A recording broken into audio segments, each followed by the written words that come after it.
Hello student, स्वागत है आप सभी लोगों का स्टडी विद सोनू चैनल में। इस वीडियो में हम लोग class 10th science and CERT को पढ़ेंगे।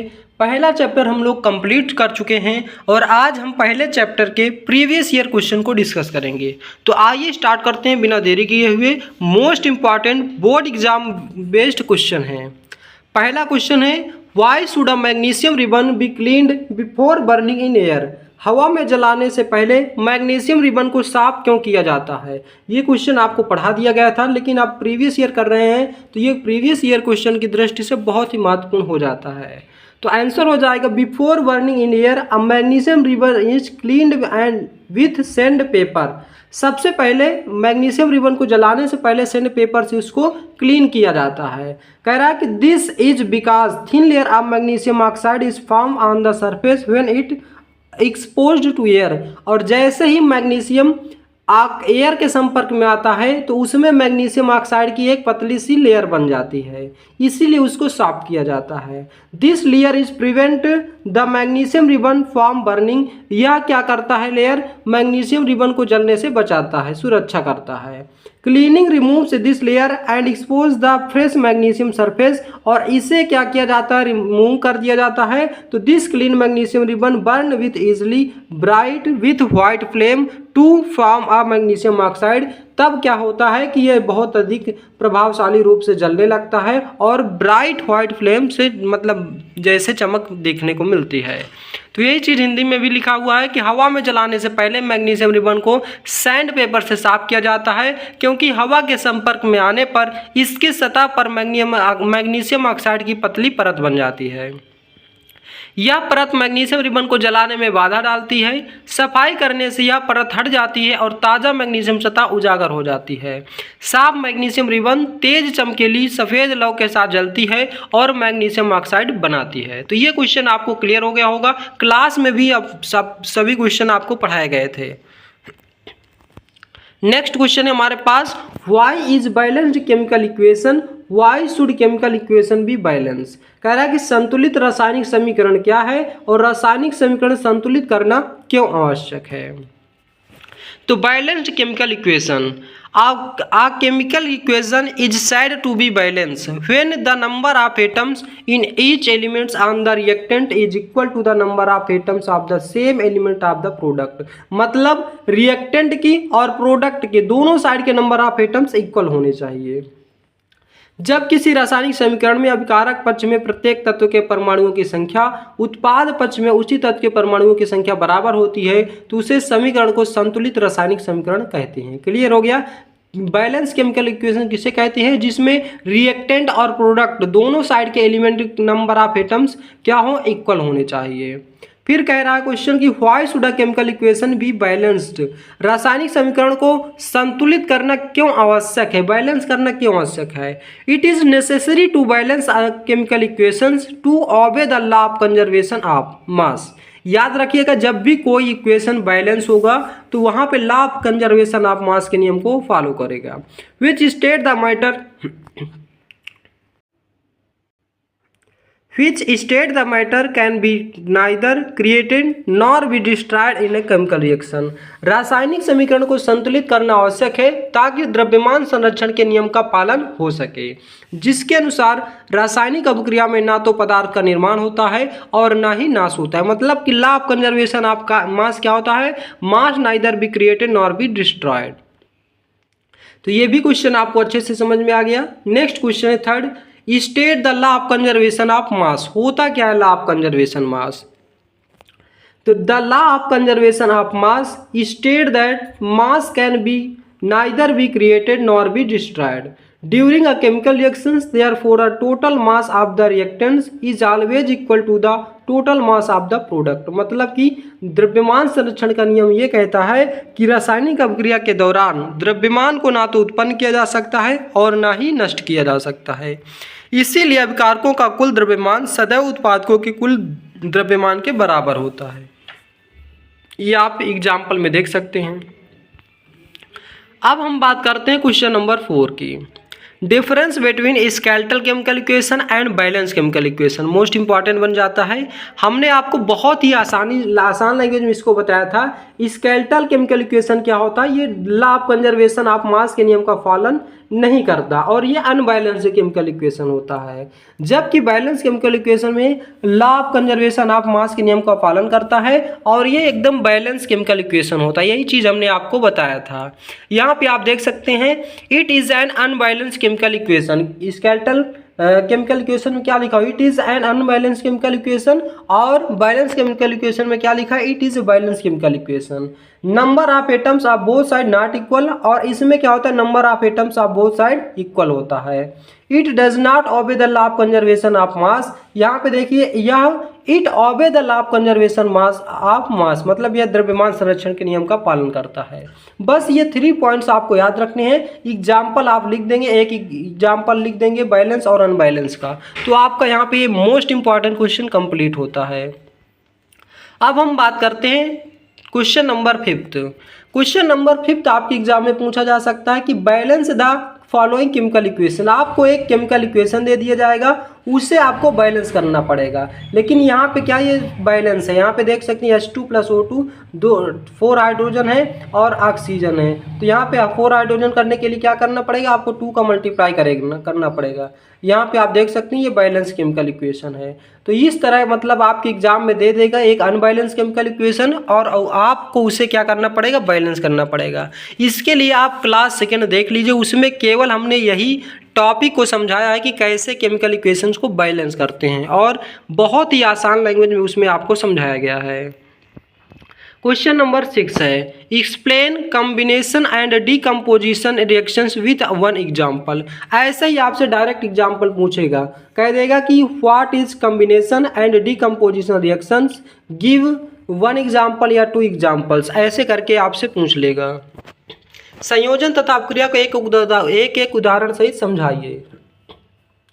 Combination reaction are reactions in which 2 or more substances combine to form a single product is called combination reaction। इसमें कोई 2 प्रोडक्ट होंगे, दो सब्सटेंस होंगे जैसे ए और बी, और ये कंबाइन होकर क्या बना देंगे, ए बी बना देंगे। तो इसी को हम लोग क्या बोलेंगे, कॉम्बिनेशन रिएक्शंस बोलेंगे। तो जिन अभिक्रिया में 2 या 2 से अधिक पदार्थ संयुक्त होकर एक ही उत्पाद बनाते हैं उसे संयोजन अभिक्रिया कहते हैं। यहाँ पे देखिए मैग्नीशियम और ऑक्साइड दोनों अलग अलग था, और फिर क्या बन गया, मैग्नीशियम ऑक्साइड बन गया, एक साथ हो गया।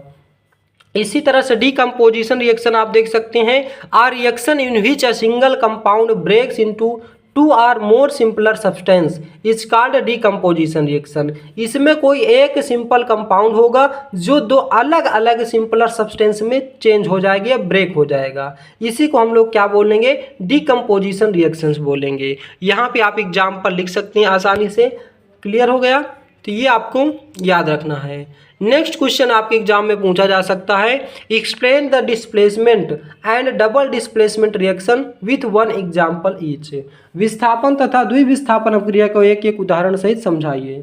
Displacement reaction a displacement a reaction in which a more reactive element displace a less reactive element from its compound is called a displacement reaction।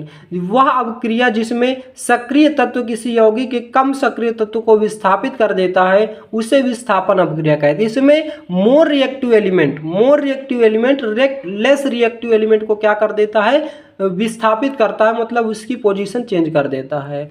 और डबल डिस्प्लेसमेंट एलिमेंट में क्या होता है, a reaction in which 2 compound exchange their ions. इसमें 2 compound ऐसे होते हैं जो अपने आयंस को चेंज करते रहते हैं। To form a new compound is called double displacement reaction.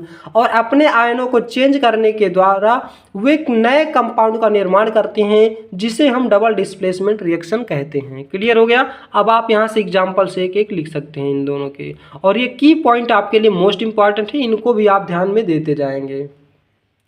Next question है हमारा, what is oxidation and reduction, explain with an example. कह रहा है ऑक्सीडेशन क्या होता है, a reaction in which a substance combined with oxygen. ऐसा reaction जिसमें सब्सटेंस ऑक्सीजन के साथ कंबाइन होगा और लेस लूजेस हाइड्रोजन और हाइड्रोजन का त्याग करेगा। Loses electron is called oxidation. जिस अभिक्रिया में कोई पदार्थ ऑक्सीजन से संयोजित होता है यानी कि ऑक्सीजन से जुड़ता है और हाइड्रोजन खोता है या इलेक्ट्रॉन खोता है उसे ऑक्सीकरण कहते हैं। इसी तरह रिडक्शन किसे कहते हैं, जस्ट इसका अपोजिट हो जाता है। A reaction in which substance loses oxygen और गेन हाइड्रोजन, ऑक्सीजन को लॉस करता है और हाइड्रोजन गेन करता है या इलेक्ट्रॉन, तो इसे क्या बोलते हैं, रिडक्शन बोलते हैं। जिस अभिक्रिया में कोई पदार्थ ऑक्सीजन खोता है या हाइड्रोजन प्राप्त करता है या इलेक्ट्रॉन प्राप्त करता है तो उसे अपचयन अभिक्रिया कहते हैं। एग्जाम्पल यहाँ से आप लिख सकते हैं। नेक्स्ट है हमारे पास what is a precipitation reduction reaction explain with an example. तो क्या होता है, a reaction in which two aqueous solution reacts with from an isolable solid precipitate is called precipitation reaction। वह अभिक्रिया जिसमें दो जलीय विलय एक दूसरे के साथ अभिक्रिया करके एक घुलनशील ठोस अवक्षेप बनाते हैं उसे अवक्षेपण अभिक्रिया कहते हैं। ये एग्जाम्पल आप लिख सकते हैं, जब बेरियम क्लोराइड विलयन को सोडियम सल्फेट विलयन के साथ मिलाया जाता है तो बेरियम सल्फेट का अवक्षेप बनता है तथा सोडियम क्लोराइड विलयन प्राप्त होता है। तो यहाँ पे ये आपका एग्जाम्पल है, आप इसको अच्छे से यहाँ पे नोट डाउन कर लेंगे।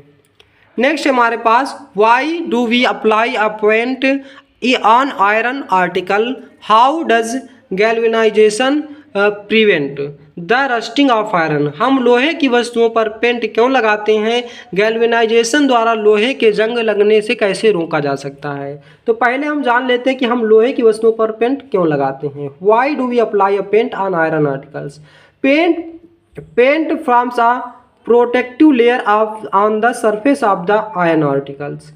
This layer prevent air and moisture from coming in contact with iron. This prevent rusting. Paint लोहे की वस्तुओं की सतह पर एक सुरक्षात्मक परत बनाता है। यह परत हवा तथा नमी को लोहे के संपर्क में आने से रोकती है जिससे जंग लगने से बचाव हो जाता है। अब हम बात करते हैं कि how does galvanization prevent the rusting of iron. Galvanisation द्वारा लोहे की जंग लगाने से कैसे रोका जा सकता है। तो in galvanization a thin layer of zinc is coated on iron. Zinc is more reactive than iron. It corrodes in place of iron and prevents iron from rusting. Galvanisation में लोहे पर जिंक की परत चढ़ाई जाती है। जिंक लोहे की तुलना में अधिक सक्रिय क्रिय धातु है, मतलब मोर रिएक्टिव है। यह लोहे की जगह स्वयं संचारित हो जाती है और लोहे को जंग से बचाती है। तो क्लियर हो गया, ये आप एग्जाम्पल भी देख सकते हैं। अब हम बात करते हैं नेक्स्ट क्वेश्चन की, what is an exothermic reaction.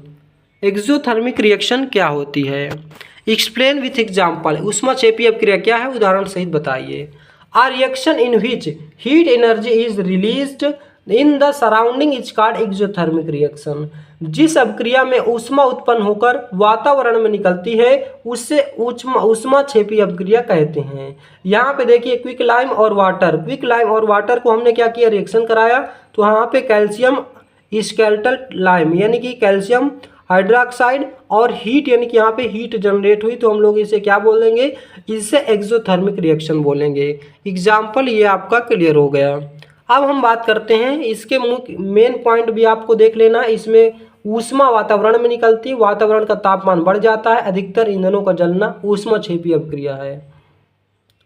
Next question हमारा इंडोथर्मिक रिएक्शन क्या होता है, what is an endothermic reaction, explain with an example. A reaction in which heat energy is observe from the surrounding is called endothermic reaction.